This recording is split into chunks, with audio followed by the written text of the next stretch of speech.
Good evening. I'm Leah Lando, live in Niagara Falls. We thank you for joining us. Unfortunately, we begin with information about a terrible tragedy that police say happened right here Monday night. They tell me a mother intentionally went over the falls, bringing with her her two young children. Their bodies have not been recovered. I'm going to show you where they say this happened. We've learned it happened on Luna Island. Now, that's an area connected to Goat Island inside Niagara Falls State Park. It's just a short distance from where I am right now. Police tell us 33-year-old Keontae Means, her 9-year-old, and her 5-month-old went over a safety guardrail and then over the falls. This was on around 9 p.m. Monday, and they heard from numerous witnesses over the past 48 hours. Multiple police agencies have been involved in the search. Authorities have been spotted in the park in marked vehicles and the state police helicopters and in the water below the falls where they're searching. As of tonight, we're told the bodies have not been recovered. And while this tragedy remains under investigation, state police telling me that they have yet to uncover a possible explanation.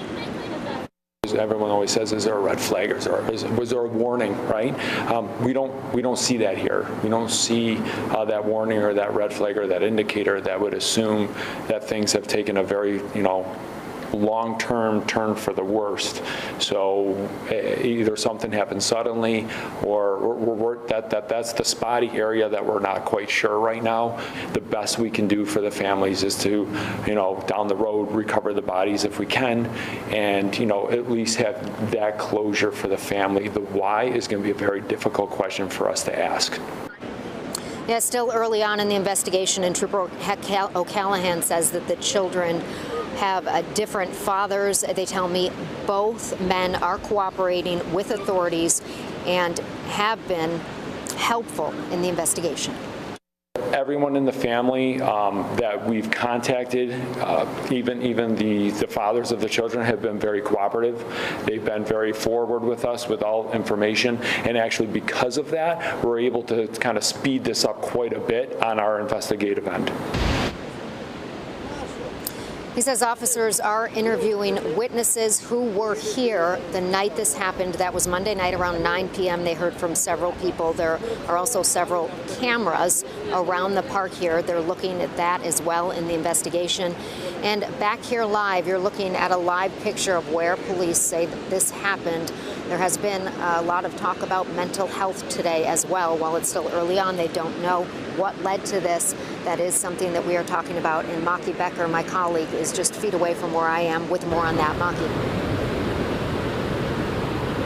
Leah, if you've ever visited Niagara Falls State Park, you've probably seen one of these blue crisis services poles. And in each of these poles, there's a phone. And these phones connect you to a crisis hotline 24 hours a day. I spoke this afternoon with members of the Niagara County Department of Mental Health, and they shared the message with me that no one should ever feel helpless. There's always help on the other side of the line. They also emphasized you do not have to be in a state of crisis to seek out help. So we have the phones that are available in 5 different points at the state park. They're at the Rapids, the Prospect Point, Three Sisters, Luna Island, and Terrapin Point. So if someone is experiencing a crisis, they're contemplating anything about ending their life or just needing some additional support to work through, they can pick up those phones and it dials right into our Niagara County Crisis Services or the 988 line, which we are affiliated with and we do answer. Many of our callers called just to ask questions.